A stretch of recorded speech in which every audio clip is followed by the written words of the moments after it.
Olá, prósperos e prósperas que acompanham o nosso Pode Prosperar. É uma honra e uma alegria tê-los aqui conosco. Hoje nós vamos dar continuidade à nossa série maravilhosa, incrível, que é o Horizonte Comum da Educação. E no episódio de hoje nós vamos falar sobre educação antirracista, ferramentas para uma cidadania plena. E a nossa convidada de hoje é Rogéria Alves. Muito prazer, Rogéria, seja bem-vinda. Igualmente, obrigada. Ela é doutora em História Social da Cultura pela UFMG, professora da FAI, CBM, CBH, UENG, consultora em Educação das Relações Étnico-Raciais. Ela é doutorada pelo Programa de Pós-Graduação em História da UFMG e pesquisa atualmente História de Angola no período pré-colonial, com foco no trânsito comercial de marfim entre Angola, Brasil e Europa. Também é consultora em Educação das Relações Étnico-Raciais, com experiência em produção de artigos acadêmicos e participação em bancas. Ministra treinamentos e formações sobre educação antirracista para professores e estudantes. Uau, que currículo! É uma honra, um prazer tê-la aqui conosco. Imagina. Nós também estamos recebendo aqui novamente Dagmar Brandão, que fez um primeiro episódio sensacional. Se vocês não assistiram, corre e assista, porque nós falamos muito sobre escolas vivas e qual que é de fato o impacto disso numa educação que tem a cada dia mais se transformando. E pode se apresentar, pode falar um pouco de você, e aí a gente já passa para o nosso episódio de hoje. Ok, pessoal, primeiro eu gostaria de agradecer pelo convite, pela confiança. Uma conversa também envolve confiança, né? Ainda mais quando o tema é esse, né? Educação antirracista. Bom, essa é uma pauta que eu venho pesquisando e estudando há mais de 10 anos, por razões pessoais, mas também por conta da academia e por conta da escola. Eu estive, né, como professora de educação básica em sala de aula durante 2 anos. Depois disso, eu fui para a esfera administrativa, também trabalhando com a pauta antirracista. E de lá para cá, né, a gente não abandona essa caminhada, a gente só aprofunda, né? Então, espero que eu possa colaborar com vocês nesse sentido. Com Com cer- certeza. Dagmar, fica à com vontade também certeza. para suas considerações. Primeiro, agradecer, Samuel, mais uma vez por estar aqui. É para mim uma honra, uma alegria poder acompanhar todo esse processo aí da gravação, né, de uma série tão importante. A gente está tratando da educação e da diversidade. E realmente são temas muito delicados, né? A gente tem tido um retorno tão positivo nesse sentido, porque são temas que muitas vezes são relegados a um segundo plano na educação.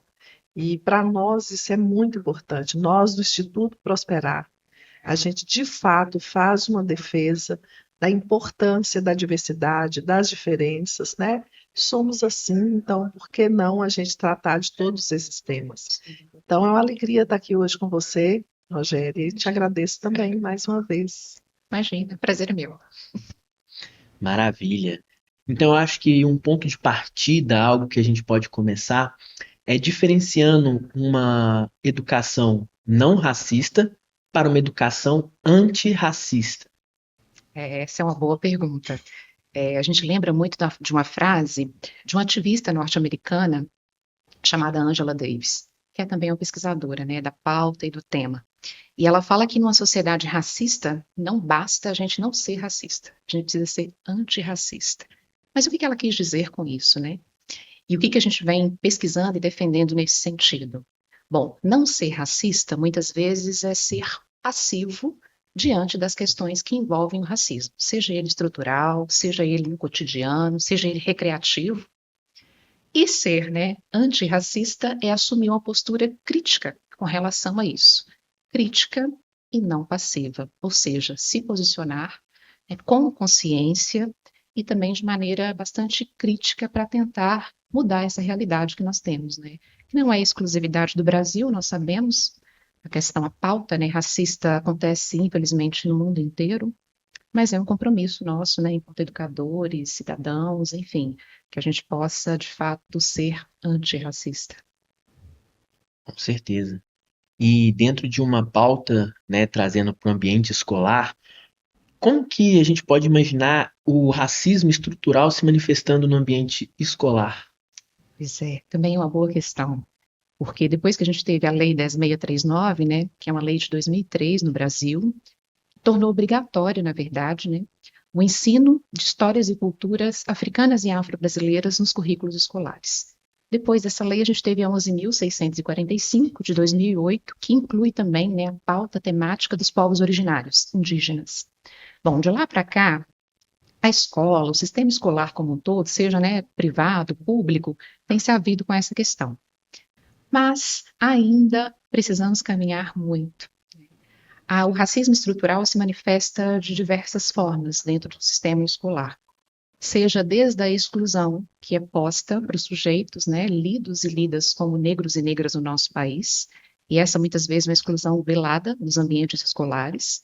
Se a gente voltar na história do Brasil, a gente vai achar, inclusive, legislação do período provincial que já dizia quem podia frequentar um ambiente escolar público. Vocês podem imaginar quem é que estava excluído dessa pauta.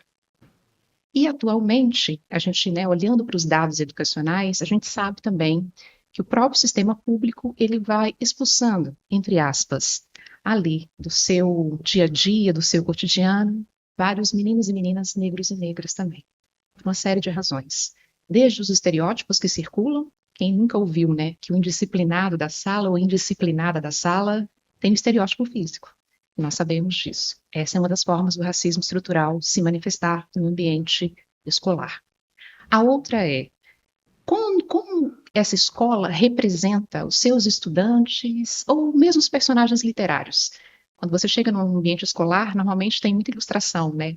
Tem lá mural, quadro. Quem são as pessoas retratadas ali, né? De quem que nós estamos falando ao olhar para aquele ambiente? Será que ele traduz de fato, né, as várias diferenças, as várias culturas? Aqui eu estou me focando no racismo com base nas questões ligadas à cor. Mas a gente sabe que isso é muito mais ampliado.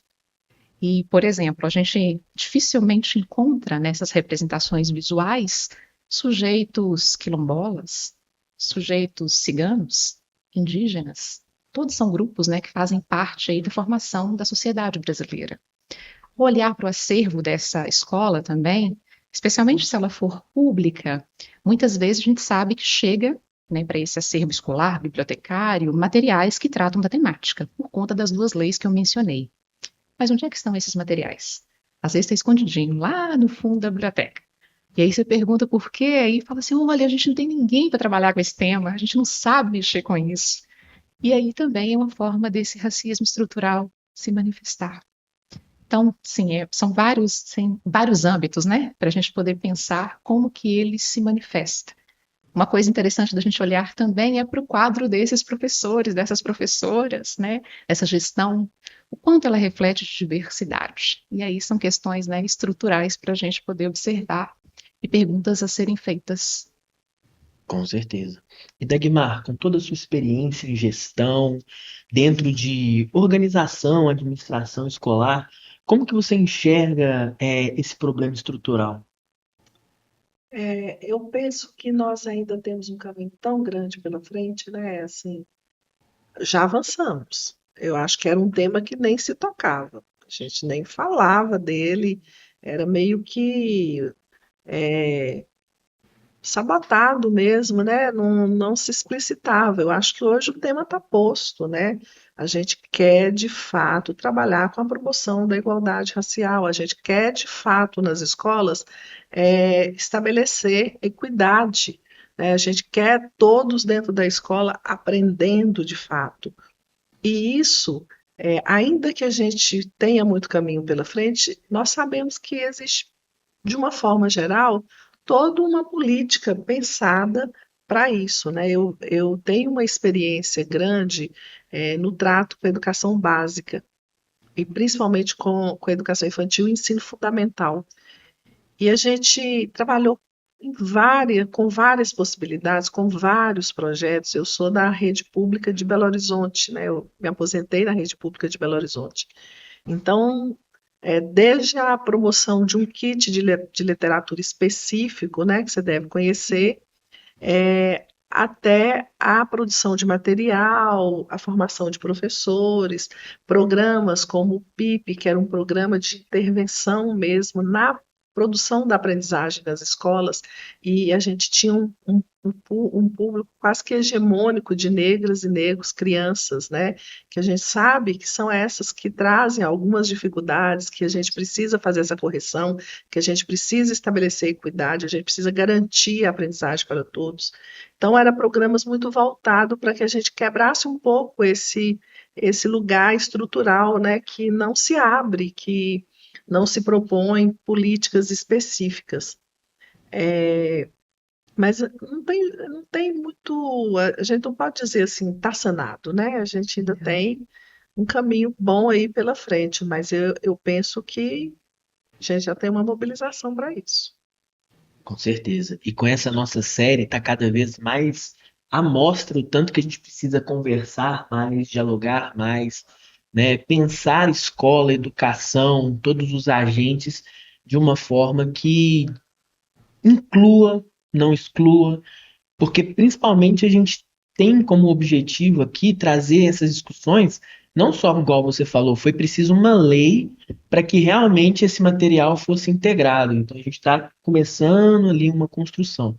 E deixa eu te perguntar, no seu ver, com seus estudos, você acha mais difícil trabalhar isso no ensino básico, no ensino médio, no ensino fundamental?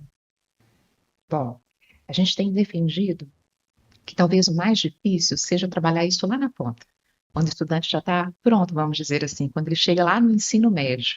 E aí, de repente, essa pauta, né, cai no colo e você precisa trabalhar. Mas o menino já está praticamente formado, né? E o que a gente tem defendido é que precisa ser trabalhado desde a infância, lá na educação infantil, né, lá nos anos iniciais do ensino fundamental, para que isso seja construído como um processo, né? A gente não vai acabar com mais de 300 anos, né, de racismo, preconceito, baseado nas questões históricas, né, da escravidão negra no nosso país, do dia para a noite. Né? Isso precisa ser processual, como você bem colocou, Dagmar. A gente vem evoluindo, vamos dizer assim, com relação às discussões da pauta, né? A lei foi um passo importantíssimo, né, para isso, mas é preciso introjetar isso melhor no sistema educacional, sabe? E não deixar que seja só uma datinha lá no calendário, ou só a lei que eu preciso cumprir. Ele precisa ser remodelado, esse sistema precisa ser remodelado para pensar essas diversidades, né? Como um todo. E eu acredito que tem que ser desde a educação infantil, lá no comecinho, que a gente começa a tratar essas questões. Interessante. E é legal, Dagmar, que ela falou, não é só uma lei que se precisa cumprir, né? Não. Quando a gente começa a mexer com gestão pública e tudo mais, a gente sabe que a gente pode cumprir a lei ou a gente pode usar da lei para ir além, falando de transversalidade, né, sobre as disciplinas. Como que você acha que esse tema ele pode ser tratado nessa transversalidade? Olha, eu acho que ele é fundamental de ser tratado dessa maneira, de forma transversal. Quando a gente fala de racismo, quando a gente fala de racismo estrutural, a gente está falando de constituição da sociedade brasileira e das bases que foram lançadas sobre o nosso país. Então, para tratá-lo, né, de forma profunda, acho que ele precisa perpassar várias questões, vários debates, várias disciplinas escolares. É muito comum quando a gente fala que vai trabalhar as leis, né, a 10.639, 11.645, a primeira pessoa que a gente olha na escola é quem? Pessoa de história. Esse aí deve saber das coisas, né? Ele deve ter feito algum curso nessa área, né? Como se todas as licenciaturas não tivessem que se haver com esse tema, né? Então, é necessário, a Lei 10.639, ela menciona, que é um texto curtinho, né, mas ela menciona, assim, que preferencialmente áreas como a história, a literatura e as artes devem trabalhar o tema. Mas, olha, preferencialmente, não é exclusivamente, né? Só que pegaram esse preferencialmente e esconderam, né? Porque ainda continua no colo das áreas, muitas vezes, da humanas ou das artes ali, né? Para trabalhar isso de forma transversal ali, eu acredito que é muito simples. Falta a gente trabalhar esse olhar. Por exemplo, quando eu estou lá nas exatas, trabalhando matemática, trabalhando física, por que eu não posso buscar exemplos, autores do continente africano? Por que eu não posso falar de etnomatemática, que é tão falada no continente africano, das formas de aprender que são diferentes das nossas, né? Quando estou falando de geografia, por que eu não posso trazer também, ao invés de exemplos só da Europa, né, trazer a riqueza que é o próprio continente africano, com seus mais de 50 países. Eu sempre faço uma brincadeira com meus estudantes da graduação, quando a gente está tratando desse tema, eu pergunto assim, ó, vai ganhar aqui um chocolate quem disser o número exato de países do continente africano. E aí é uma surpresa, né? Porque vai do 0 ao 100 e ninguém acerta. E fala, né, dessa dificuldade que a gente tem mesmo de conhecer, né, esse continente que é um continente irmão praticamente. Se a gente for ver a questão da diáspora africana vinda para o Brasil, olha, o que a gente tem de culturas, né, A literatura é tão rica. riquíssima, riquíssima. E a gente fala muito pouco sobre isso, né? Então precisa ampliar esse currículo escolar, tirar a Europa do centro, já deu, né? E trazer para a centralidade outros povos, né? Outros discursos, outros debates. Isso é fundamental e é super possível de fazer. Eu ia até fazer um merchandise, porque há cerca de 4 anos, junto com a professora Ingrid, que é da Federal de São João del Rei, ela trabalha História da África lá. A gente chefia, né, vamos dizer assim, um grupo de trabalho que pertence à ANPU, que é a Associação Nacional de História, no âmbito de Minas Gerais. Esse grupo trata de ensino de história da África. E de lá para cá a gente tem produzido alguns materiais para professores, pensando não só no ensino de história, mas no ensino das outras disciplinas também. E aí colocando ali dicas para que esses professores possam trabalhar, leituras, vídeos, filmes, a gente tem uma produção riquíssima a respeito disso, para que outras áreas possam, né, aprender mais sobre o tema e levar isso para a sala de aula. A gente tem uma página, na verdade, no Instagram, na rede social, mas isso virou um e-book, um livrinho que está disponível também online, foi feito através de um projeto, né, ligado às universidades e é gratuito, assim. E lá tem da matemática, passando né, para língua portuguesa, literatura, história, geografia e outras mais, né? Como trabalhar África, né?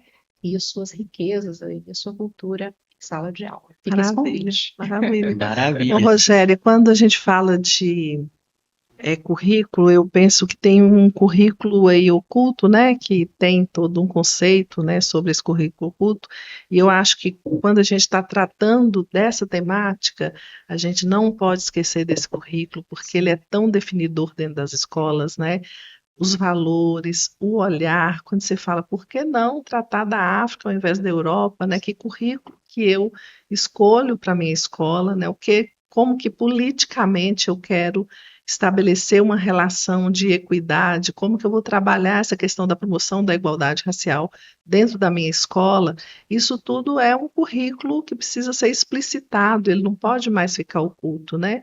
E também pensar nas emoções, né? Esse currículo emocional mesmo, pensar que é importante você tocar, você elogiar, você trazer o olhar para todos que estão dentro da escola, né, todos indistintamente, e aí isso eu acho que faz parte hoje do currículo, a gente não pensa mais um currículo que seja só os conteúdos a serem trabalhados, mas a postura, né, as escolhas, o que a gente pensa como importante para tratar a escola como um todo, né? Exato, exato. Concordo plenamente.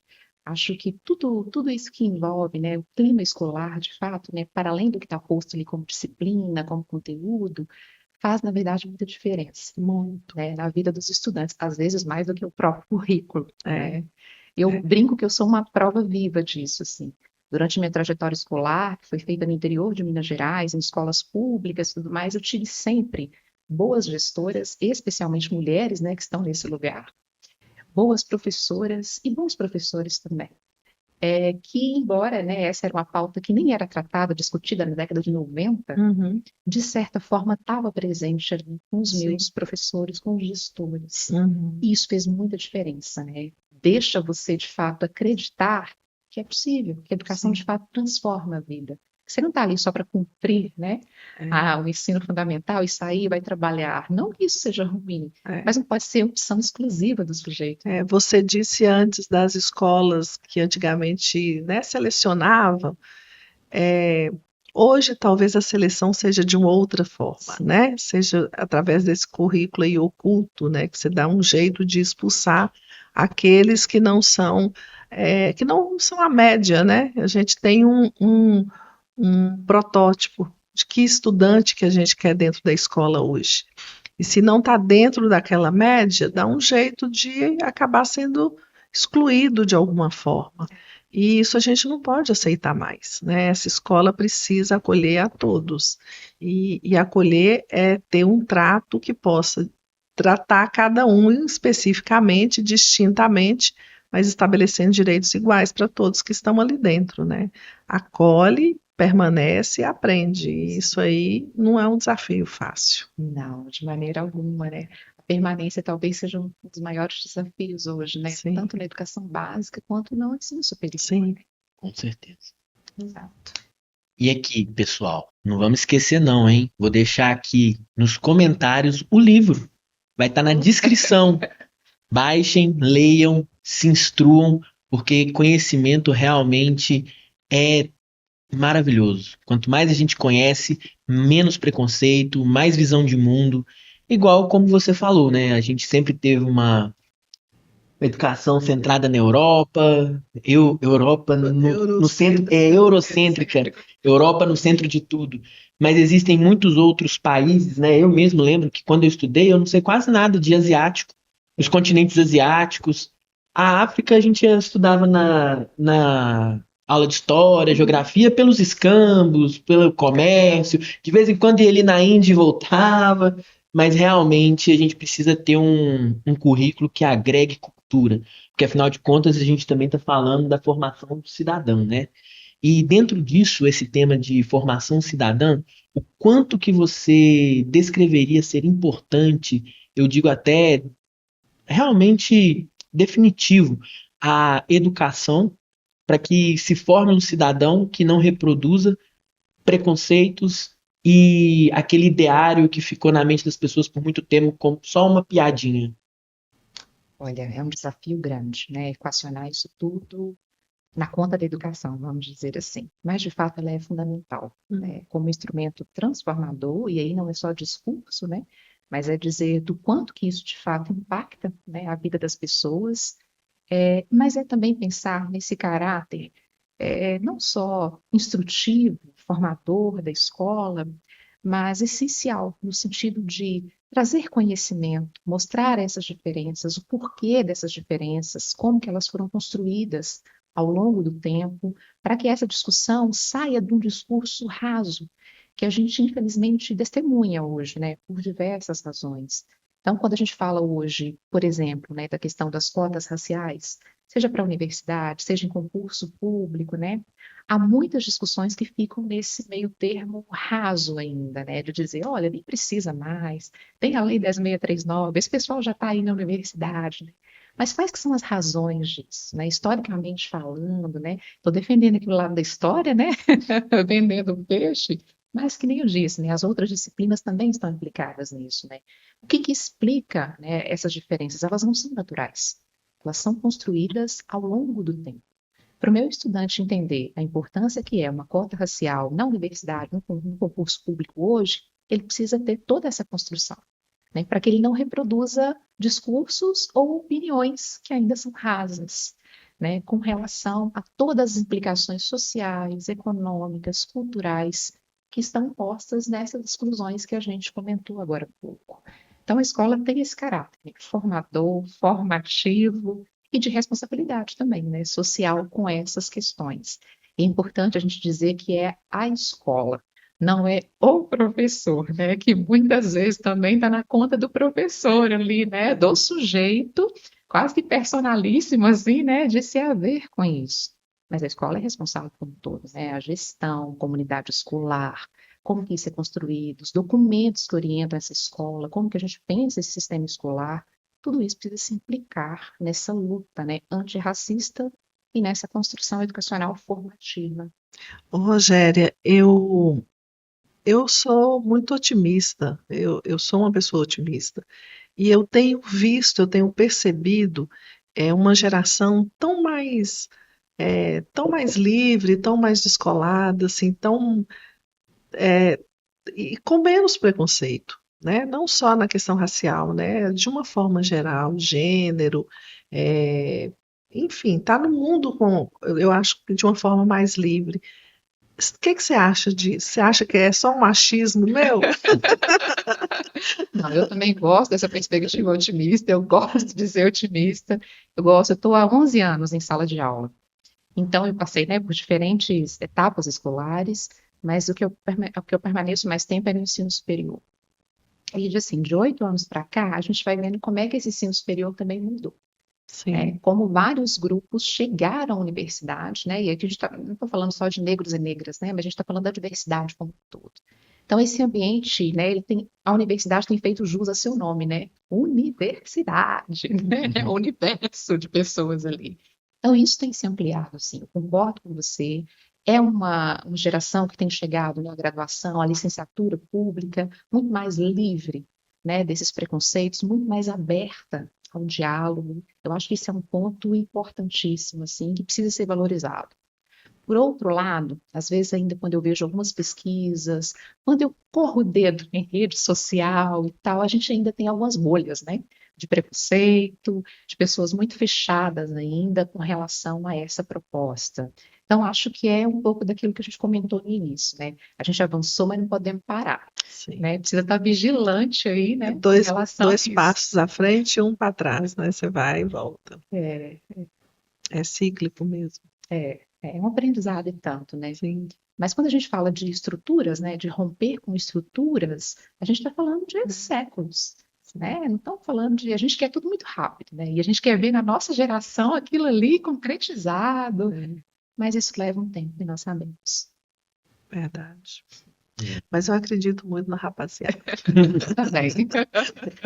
Temos que ter esperança, né? Porque senão, porque eles são os protagonistas, né? A próxima juventude, a próxima geração que vai pautar isso daqui a alguns anos. E aproveitando essa deixa, quando a gente tem um episódio entre dois colegas, quais são as formas pedagógicas, quais são as formas de levar essa chamada de atenção, mas sem ficar só na punição? Um desafio grande, né? Que a nossa tendência primeiro é essa, né? É punir, horrorizar, meu Deus, eu não acredito que isso aconteceu, né? Ou silenciar, que é o que muitas vezes acontece, né? Brincadeira, deixa pra lá, né? Lidar com isso no ambiente escolar requer, além da formação que a gente está falando aqui, que é super importante, né? Ou seja, eu ter essa pauta em vista, eu estar ali com os meus professores em formação continuada, que é uma questão super importante para poder tratar esses temas, né? Da ordem, da maneira como precisa ser tratado. Então, o conhecimento é fundamental. Acho que, em segundo lugar, seria o envolvimento mesmo dessa comunidade escolar com relação à temática, dizer, olha, isso aqui não é bullying, isso aqui é racismo. Para racismo a gente tem leis no país que não só punem, mas precisam ser vistas como um instrumento também educativo. A gente precisa se educar, né? A educação das relações, né, étnico-raciais. Então a gente precisa se educar para essas relações, né? E aí tratar isso de forma como deve ser, educativa, estabelecer um protocolo mesmo para saber como é que essa escola vai lidar. Eu vou chamar os responsáveis, vou envolver a família, eu vou fazer disso uma coisa pontual, vou envolver toda a escola. Porque se acontece em uma turma, talvez seja pontual, mas se acontece em muitas turmas, opa, eu preciso ter um problema maior aqui para ser diagnosticado, né?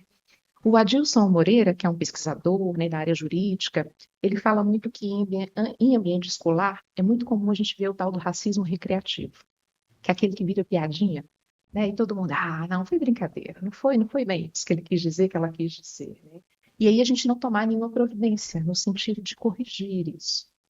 E aí talvez trazer à tona esses conhecimentos dessa ordem, né, de entender que aquela prática, que aquela fala, aquela piadinha muitas vezes foi racista, sim, é um papel também dessa escola. Né? Então eu acho que conhecimento é a base. Depois vem essa questão de envolver todo mundo, fazer um protocolo, mas conhecimento sempre. Com certeza. Ainda mais que você bem salientou, é crime racismo hoje no Brasil.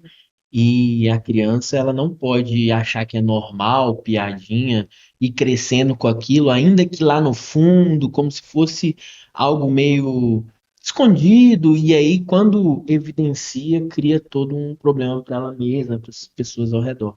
Então é preciso da gente fazer leitura, e algo que ela falou que é muito interessante é envolver as famílias, Sim. porque a gente tem conversado muito no nosso podcast que a família ela faz parte da educação. Como você falou aí em uma das suas falas, não é só do professor, não é só da escola, são todos os agentes, né? É trazer essa conversa para a sociedade como um todo. E a sociedade ali é a escola, professor, família, e dependendo, né, da nossa regionalidade que tem no Brasil, às vezes até uma aldeia, né, ali próximo de uma comunidade que tem ali no interior o seu núcleo bem unido. E nesse texto, nesse contexto, como que a gente pode trazer para o material escolar isso, mas sem ficar também como se a gente tivesse aquela ideia de que agora tudo é isso? Esse também é um desafio grande. Aliás, a gente da educação só lida com desafio, né? É um atrás do outro, não, Dagmar? Pelo Mas é visto, bom, né? né? Muitos desafios. Dizem que faz a gente crescer, né? Então, É. bora lá. Mas pensar, né, os materiais escolares, eu tenho desenvolvido uma pesquisa há 2 anos, junto com alguns estudantes da graduação, e a gente tem verificado em materiais didáticos que estão, né, dentro dos planos nacionais de distribuição desses materiais, verificado algumas permanências ou algumas ausências com relação à representatividade. A gente tem um recorte que é muito voltado para o gênero, para as mulheres, por exemplo, como é que essas mulheres são ou não representadas, mas que também passa por raça, por diversidades e tal. E para nossa surpresa, a gente tem material assim, recém-aprovado, no edital de 2020-22, que é muito carente dessas representações. Ou que o fazem para cumprir tabela, sabe? Aquela assim, a toque de caixa. Então, a gente encontrou, por exemplo, materiais que trazem lá grupo de mulheres quilombolas, mas só cita isso e deixa lá, não problematiza aquilo, não contextualiza, né? Quem são essas pessoas, né? Onde elas vivem, o que elas fazem, por que ela está Porque aqui no material didático de história, de geografia. Então, há, na verdade, ao meu ver, uma representatividade ainda vazia. Né? O que é isso? É justamente deixar lá para cumprir essa cota, literalmente, eu preciso ter, então eu vou inserir, mas não problematizar, não explicar. Então, talvez um achado, né, de virada dessa leitura seja pensar nessa produção didática a partir desses apontamentos mais atuais. Né? Saber que não basta só eu colocar sujeito lá para cumprir a tabela da representatividade. Eu preciso dizer que representatividade é essa que eu quero. Quem são esses sujeitos? Por que eles estão aqui? Né? Então, esse aprofundamento, eu acho que ele vem do conhecimento. Talvez o primeiro passo seja esse mesmo, né? E sabe, Rogério, eu acho que o material educa tanto, às vezes a gente não presta muita atenção para isso, né? Até quando ele causa polêmica, porque eu já vivi polêmicas no sentido de, é, de duvidar se aquilo que estava no material podia circular, porque estava falando, por exemplo, do candomblé.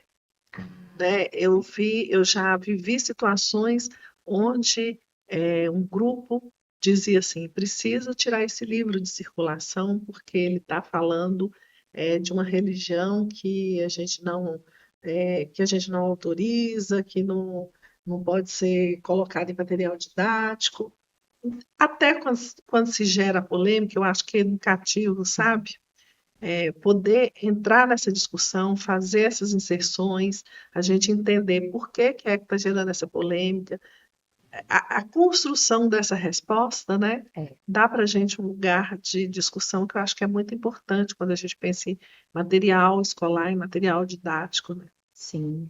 E é fundamental pensar nesses termos, porque a gente sabe, né, por dados e tudo mais, que o material é didático, né, de uma forma geral, é a maior fatia do mercado editorial brasileiro. É o que mais circula. Às vezes é o que chega exclusivamente à casa de algumas pessoas, é o material, né, didático, assim. Na história, a gente tem um pesquisador Tem uma disputa de território aí muito grande, né?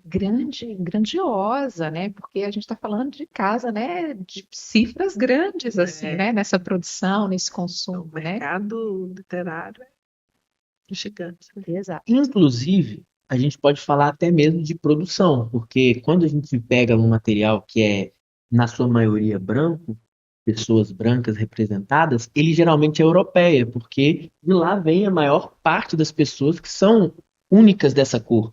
Porque se a gente for falar de representação do Brasil, aí já não existe isso mais. Porque aqui no nosso povo a gente tem todas as etnias, nós temos todas as pessoas que realmente compõem. Se a gente for olhar dados do IBGE, é meio a meio, com brancos e pardos. E aí temos também os negros. Então, nesse contexto, a gente começa a falar até de uma identidade nacional. Negros e pardos é a maioria, né? É a maioria. Exatamente, assim. E cadê essa representatividade, né? Em veículos importantes de comunicação, na TV agora a gente tem visto isso mais, né? Eu digo, brinco que muito mais do que na minha época, assim. Mas isso ainda é carente, né? Em material didático, como a gente está vendo por uma pesquisa, né? Tem um pesquisador da área da história que ele fala o seguinte, que às vezes a imagem que a gente tem dos outros povos, de outros países que a gente não consegue ir para conhecer, ela se forma através do material didático. E para mim é uma verdade, assim, porque por muito tempo também era a porta de entrada de conhecimento na minha casa. A gente está falando da década de 90 que a internet não era tão popular, que não tinha smartphone para pesquisar, né? E essas imagens de outros povos que chegavam até mim era através do livro didático. Hoje isso está melhor? Tá, mas para muitas famílias ainda é o livro didático, né? Então, quando ele traz essa representatividade de forma, como você bem disse, né? Representatividade desse país, dessas pessoas, né? De uma forma geral, ele está fazendo esse trabalho também, educativo, né? Quer dizer, dessa diversidade e mostrar isso para além, né? Só das ilustrações ali, aprofundar isso também no texto, né? Que é um papel também do material didático. Maravilha. Porque é realmente quando a gente pensa, né, a educação ela precisa ser mais nacionalizada. O Brasil tem que ser mais protagonista dos seus próprios materiais. Temos tantos pesquisadores que são pessoas proeminentes, pessoas que se dedicam, que estão fazendo materiais maravilhosos, e isso é pouco visto, né? Isso não é colocado. E no contexto de internet, mídias sociais, como que você acha que a escola pode trabalhar esse contexto? Bom, eu acho que é inevitável, a escola precisa, né, se haver com essa pauta. A gente sabe que, né, talvez seja o meio que mais chega aos nossos estudantes, principalmente aos jovens, né? Inclusive na própria graduação. Agora você dá aula junto com o Google. E a E a- inteligências artificiais estão aí na moda. Exatamente, porque você está falando lá e está dando Google para saber se é de verdade aquilo, se aquela imagem que você usou é isso mesmo, né? Isso é muito bom, porque de fato amplia as fontes e acesso a esses sujeitos, mas por outro também precisa ter cuidados, né? Talvez um papel educador de fato dessa escola seja dizer como que eu uso essas ferramentas? Como é que elas podem, de fato, né, me ajudar a operacionalizar aqui esse aumento, essa produção do conhecimento? A gente sabe que, do mesmo jeito, tem muita coisa boa sendo produzida, a nós aqui, né, conversando sobre isso, a gente sabe também que há, né, produções não tão benéficas assim. Então, ensinar a fazer esse filtro ao estudante é essencial. Uma discussão que a gente está tendo agora no ensino superior é o uso da IA, Sim. que tomou conta, né, gente? Sim. É IA para tudo, assim, né? Desde a produção de imagens, de meme, até a produção dos textos que são entregues na universidade. E aí, uma das últimas normativas que a gente tem discutido é: pode usar? Sim, mas como usar? Como que eu vou declarar? Então, fazer esse papel, né, de ensinar como operacionalizar esse uso, esse filtro, eu acho que é o maior papel da escola hoje. Muito interessante. Porque é uma ferramenta que é inevitável o uso, né? E mais fácil se você colocar normativas, se tiver ali alguma questão que ajude, né? A pessoa a entender que ela precisa falar que usou, como usou, para dar mais veracidade. Senão fica só o texto informal, né? Pode ser uma grande aliada na produção de texto, inclusive, né? Para ele aprender a produzir cada vez mais, né? Mas se não tiver essa estratégia, ou essa regulamentação, né? Pode ser, de fato, algo que vai destruir a escrita aí dos nossos tempos, né? O uso e abuso, né? Vira abuso e aí a pessoa não sabe nem escrever uma frase mais. E no tocante a indicadores, quando uma escola quer entender melhor se ela está conseguindo colocar essas políticas, se ela está conseguindo fazer com que essa temática seja trabalhada dentro de sala de aula, no contexto, né, no ecossistema ali da escola? Quais são os indicadores que podem mostrar isso para a escola, para a direção, para a gestão? Sim, esse também é uma pauta bem importante, né? Quando a gente fala em indicadores, normalmente a gente lembra de números, né? Do quantitativo, né? Mas o qualitativo também é bastante significativo, né? Nesse sentido, especialmente para uma pauta como essa. Então, eu pensar, por exemplo, em mecanismos ali, criar mesmo rodas de conversa com os meus estudantes, com a comunidade escolar, para saber como é que anda esse termômetro, né, do racismo, se há muitos conflitos ainda com relação a isso, se há ainda, né, muita piadinha nesse sentido, que é fazer um medidor mesmo desse clima ali, né, escolar. Isso aí já pode ser um indicador bem importante para essa gestão, para a organização pedagógica, né, da escola. Talvez um outro indicador importante também seja verificar, fazer essa verificação visual que a gente comentou. O que que a minha escola está dizendo quando eu chego nela ali do ponto de vista da visualidade? Né, isso, essa representatividade está posta em murais, em desenhos, né? Se for educação infantil, então, né, que tem muito desenho, muita ilustração, como é que está isso? Isso também pode ser um termômetro importante, né? Eu diria esses para iniciar, assim. Mas isso pode, né, pode avançar para uma pesquisa junto à comunidade escolar, que pode ser um trabalho, né, feito ao longo de um ano, de um projeto aí junto a essa comunidade, para saber como entendem, né, talvez um posicionamento mais evidenciado dessa gestão escolar, dessa escola, para como lidar com essa pauta. E aí a Dagmar falou uma coisa importante, né? Às vezes eu trava uma polêmica lá de um material por conta de determinada religião que está posta, e a minha comunidade não quer lidar com aquilo, acha que não é correto. Qual que é o papel da escola ali? A gente não está professando fé na escola, se ela não for uma escola confessional. A gente está ali para falar do ponto de vista do estudo, da pesquisa. E meu aluno tem direito a conhecer outras matrizes, outros povos, outras religiões. Então a escola tem que deixar isso evidenciado, né? Ela não pode tratar isso só, não vamos tratar porque é complicado aqui de mexer. Tudo é complicado, senão a gente não vai tratar de Desafiador, nada, né? tudo é desafiador, né? Mas à medida que isso vai ficando mais evidente, talvez a gente consiga evitar, né, menos conflitos e mais conhecimento, promover mais conhecimento. Uau, realmente. E de tudo que você tem de experiência, Dagmar, quais são os desafios na prática, no chão da escola mesmo, para implementar esse tipo de roda de conversa, esses indicadores? A gente chama de surveys, né, que são os questionários.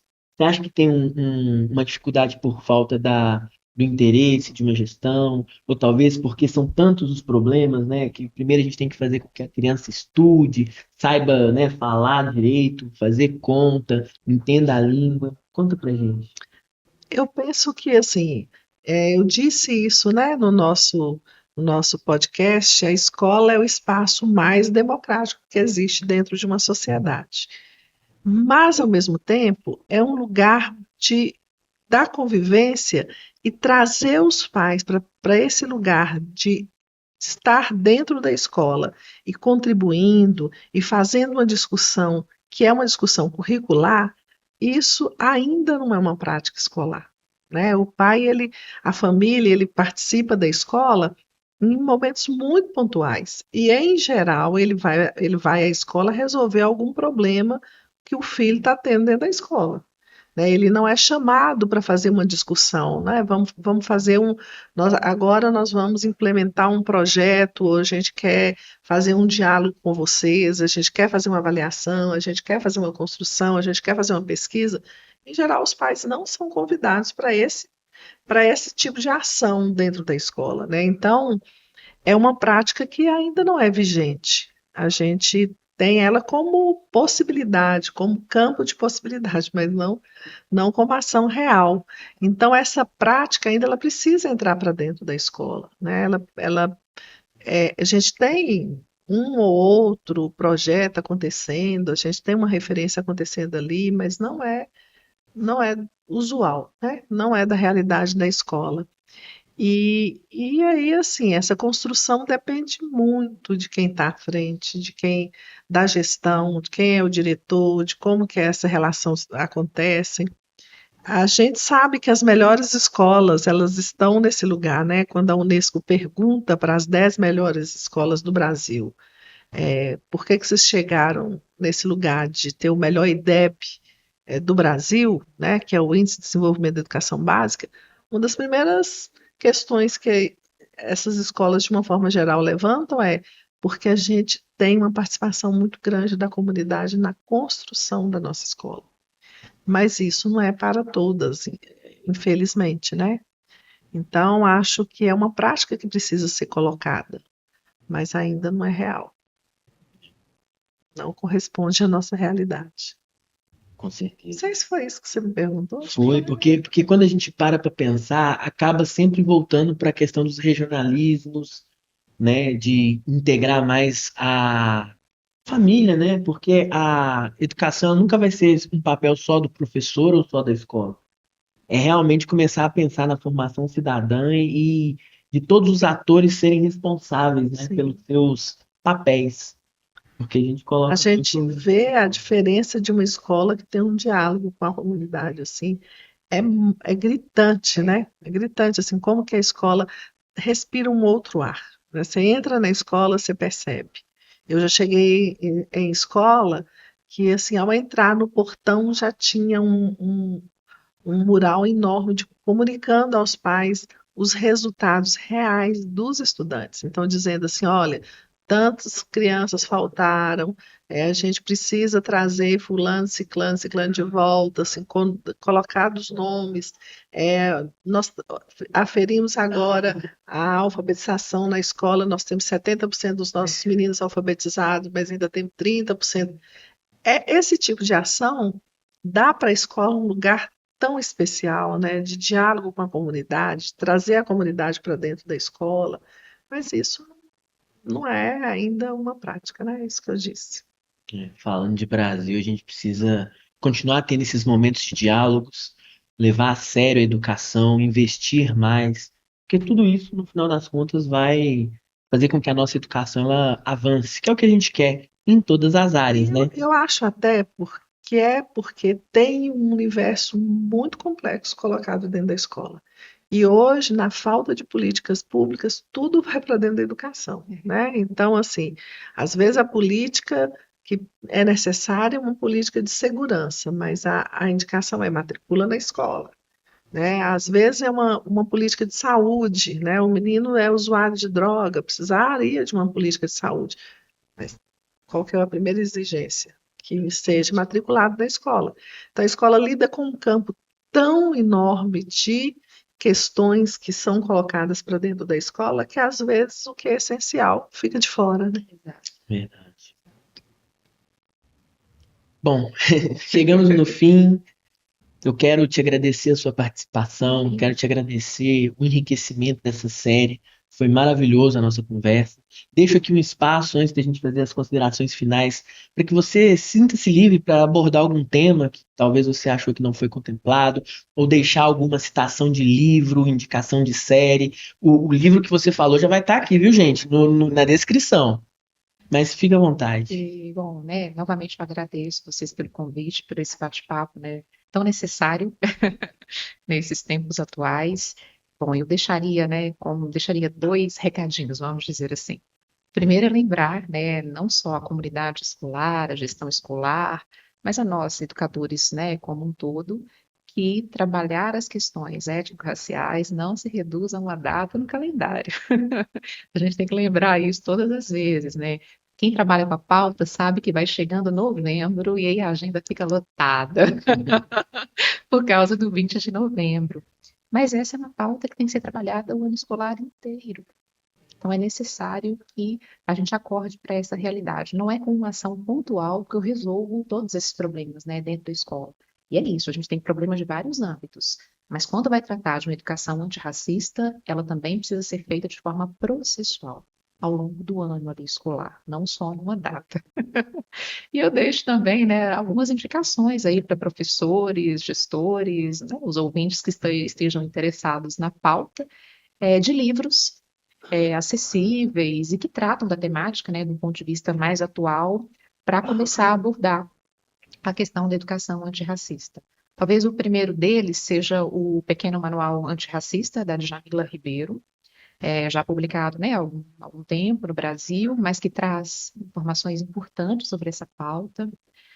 Um outro mais atual seria Como Ser um Educador Antirracista, da Bárbara Carini, que também é uma pesquisadora do tema, da área, e é muito importante, né, que professores, educadores, gestores, como um todo, conheçam essas obras. E, por fim, Movimento Negro Educador, da nossa queridíssima, né, professora Nilma Lino Gomes, aqui da Federal, da UFMG, que traz também uma reflexão, né, que passa por esses pontos que nós tratamos aqui. Então fica essa dica e mais uma vez, obrigada. Rogéria, nós que agradecemos. Nossa, muito bom você estar aqui com a gente.